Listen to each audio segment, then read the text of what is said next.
रहस्यमय तोता। एक बार की बात है, एक दुर्ग में राजा सूरज कुमार रहते थे। महल की रक्षा के लिए यूं तो हजारों सैनिक तैनात थे, किंतु रक्षा का असली भार एक तोते पर था। वह तोता राजा का मित्र और सलाहकार था। मनुष्य की तरह उसे कई भाषाएं आती थी। वह छत्तीसगढ़ में बने एक पिंजरा नुमा महल में अकेला ही रहता था।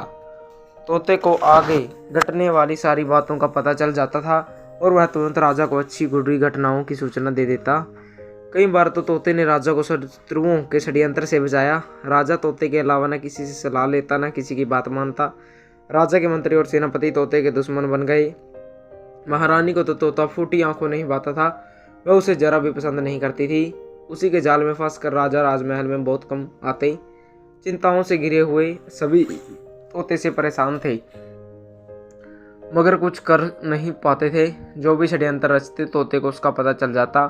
फिर षड्यंत्र में शामिल होने वालों को राजा का शिकार बनना पड़ता और राजा उसे महल से निकाल देता था। ये तोता जिस महल में रहता था, इसमें जाने का रास्ता भी राजा के अलावा कोई नहीं जानता था। 36वें दुर्ग में कहीं यह महल था। 36 दुर्गों के केवल 6 रास्ते और उन पर सैनिकों का कड़ा पहरा।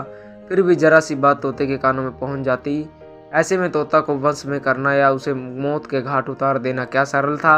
एक दिन महारानी ने मंत्री को बुलवाया। बड़ी सावधानी बरती। उन्हें डर था कहीं राजा को पता न चल जाए, इसीलिए मंत्री महल के गुप्त रास्ते से आया था।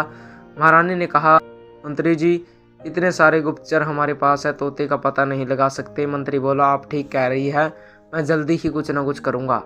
महारानी बोली, मगर इस मुसीबत से छुटकारा किस तरह मिल सकता है? तोता जिस महल में रहता है वहां राजा जाते हैं या एक दासी? सुना है तोते को खाना खिलाने और उसकी देखभाल करने की सारी जिम्मेदारी उसी की है। वह किसी तरह आपके महल में आ जाए तो काम बन जाए। मंत्री ने कहा। रानी बोली, मैं उसका पता करूंगी। मंत्री खुश था। वह तो चाहता ही था कि महारानी से बहस हो तो वह राजा का तख्ता पलटने का षड्यंत्र रचे और खुद राजा बन जाए। घर लौटकर राजा बनने की कल्पना में खोया मंत्री बिस्तर पर लेटा ही था कि पंखों की फड़फड़ाहट सुनकर चौंका। उसने उठकर देखा तो खिचड़ी पर तोता बैठा था। वह कुछ करता उससे पहले ही तोता कागज का एक पुर्जा गिराकर 9-2-11 हो गया। मंत्री घबरा कर उसे पढ़ने लगा। लिखा था, बुराइयों से बचो, जो बोलो सोच समझकर बोलो। तुम्हारे 4 कानों की बात 6 कानों में पहुंच चुकी है।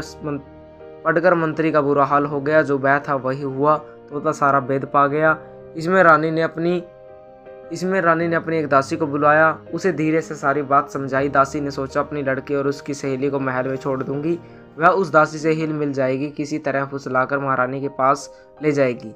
यह सोच उसने अपनी बेटी की और उसकी सहेली को बुलवाया, ढंग से कपड़े पहनाए, फिर उन्हें लेकर रात के अंधेरे में चल पड़ी। 36वें द्वार पर पहुंची।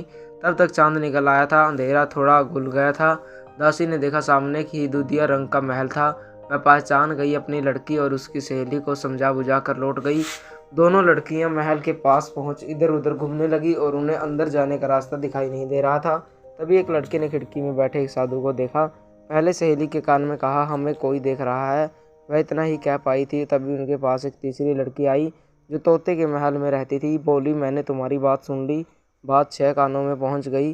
चलो, बाबा बुला रहे हैं। बेचारी घबराई, मगर कोई चारा नहीं था। जादू जैसी शक्ति से वह खींची चली गई। मंत्री भी चुप न बैठा था। वह अपने विश्वास गुप्तचरों के साथ महल के पास एक और छिपा हुआ था। दोनों लड़कियों ने देखा कि उस तीसरी लड़की ने दीवार पर हाथ फेरा। तभी एक दरवाज़ा खुलता नजर आया।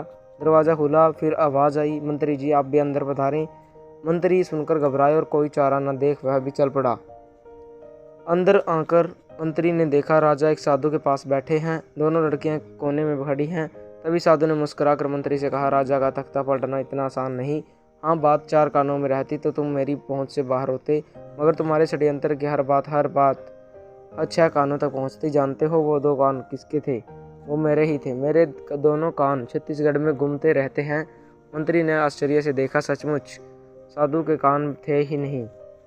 तभी हवा में उड़ते हुए 2 कान आए और साधु के चेहरे से चिपक गए। यह देख मंत्री भयभीत हो उठा। राजा चुप थे। साधु बोला, महाराज, महारानी को भी बुला लिया जाए, जैसे चाहे। राजा ने कहा। साधु ने हवा में हाथ हिलाए। उसी समय सोती हुई महारानी का पलंग हवा में तैरता हुआ वहां आ गया। महारानी ने आंखें खोलकर देखा तो वह देखती ही रह गई। कुछ समझ में न आया। साधु कहने लगा, महारानी जी, आप तोते को मारना चाहती थी, मगर क्यों तोता न होता तो आपका छत्तीसगढ़ अब तक धूल में मिल गया होता। इस पर संकट था। अब कोई भय नहीं, राजा को वापस मिल गया। तोता विदा लेता है। कहते हुए साधु ने हवा में हाथ हिलाए। देखते देखते एकदम से उसका शरीर तोते में बदल गया। तोता उड़कर महल की एक मीनार पर जा बैठा। सभी ने देखा, उससे के बैठते ही वह मीनार नीचे गिर गई। फिर उसमें से काला काला धुआं उड़कर आकाश में खो गया। तोता उड़कर कहीं चला गया।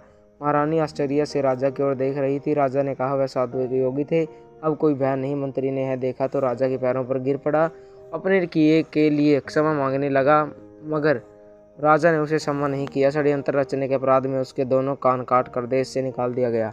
तो दोस्तों, कैसी लगी आपको कहानी, कमेंट करके जरूर बताएं। अगर आप हमारे चैनल पर नए हैं तो चैनल को सब्सक्राइब करें, वीडियो को लाइक करें।